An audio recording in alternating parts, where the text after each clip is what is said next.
People got very scared indeed. Nobody went out alone, particularly at night. What made it all the scarier was that the castle did not stay in the same place.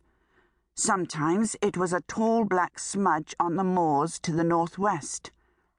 Sometimes it reared above the rocks to the east, and sometimes it came right downhill to sit in the heather, only just beyond the last farm to the north. You could see it actually moving sometimes, with smoke pouring out from the turrets in dirty grey gusts. For a while everyone was certain that the castle would come right down into the valley before long, and the mayor talked of sending to the king for help.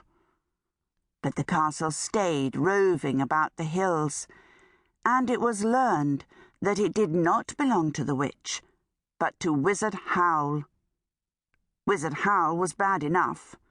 Though he did not seem to want to leave the hills, he was known to amuse himself by collecting young girls and sucking the souls from them.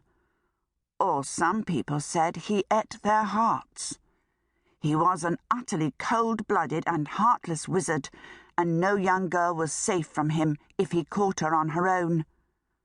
Sophie, Letty and Martha, along with all the other girls in Market Chipping, were warned never to go out alone, which was a great annoyance to them.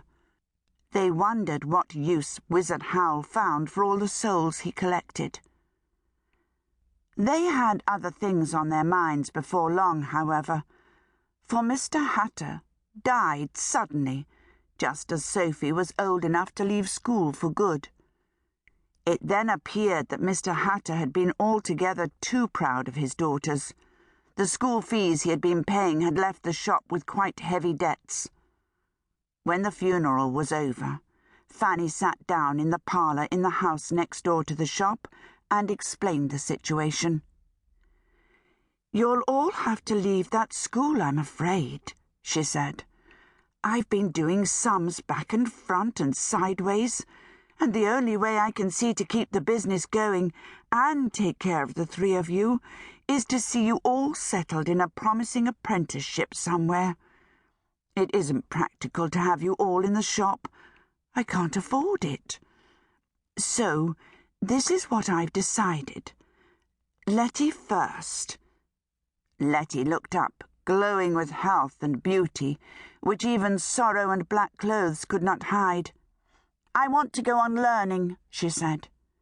"So you shall, love," said Fanny. "I've arranged for you to be apprenticed to Cesari's, the pastry cook in Market Square. They've a name for treating their learners like kings and queens, and you should be very happy there, as well as learning a useful trade. Mrs. Cesari's a good customer and a good friend, and she's agreed to squeeze you in as a favour."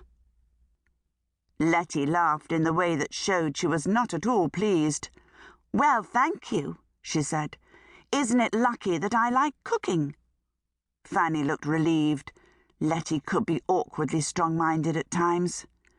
"Now, Martha," she said, "I know you're full young to go out to work, so I've thought round for something that would give you a long, quiet apprenticeship and go on being useful to you, whatever you decide to do after that.